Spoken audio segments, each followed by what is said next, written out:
ফিরহাদ হাকিম তৃণমূল কাউন্সিলরদের নিয়ে বৈঠক। কলকাতা পুরসভার মেয়রের ফিরহাদ হাকিমের পালাবদলের পর পরবর্তী বিষয়ে আলোচনা হবে। বৈঠক থেকে নেওয়া হতে পারে একাধিক সিদ্ধান্ত। আলোচনার সম্ভাবনা রয়েছে পুর কমিশনার স্মিতা পাণ্ডেকে নিয়ে। বৈঠকে থাকতে পারেন পুরসভার চেয়ারপারসন মালা রায়। খালেদের কাছে যাব। খালেদ, বিস্তারিত জানবো এই বিষয়ে। কোন কোন বিষয়ে আজকে আলোচনা হতে পারে?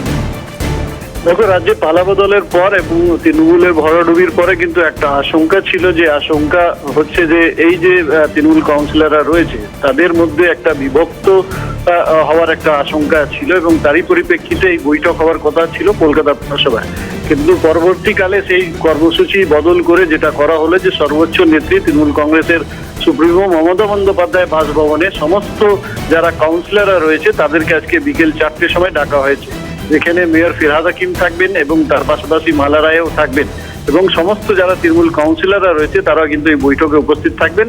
সেখান থেকে পরবর্তী যে পরিস্থিতি কলকাতা পুরসভাকে নিয়ে যে জটিলতা তৈরি করা হয়েছে, বিশেষ করে দেখা যাচ্ছে যে একটা সংঘাতের পথে কমিশনারের সঙ্গে সরাসরি মেয়রের সংঘাত তৈরি হচ্ছে। এই সমস্ত বিষয় নিয়ে কিন্তু বিস্তারিত আলোচনা হবে। তার পাশাপাশি যাতে এই ভরাডুবির ফলে তৃণমূল কাউন্সিলররা যাতে অন্য দলে না যান, সেই সমস্ত বিষয় নিয়ে কিন্তু বিস্তারিত এই বৈঠকে আলোচনা হবে। ধন্যবাদ খালেদ।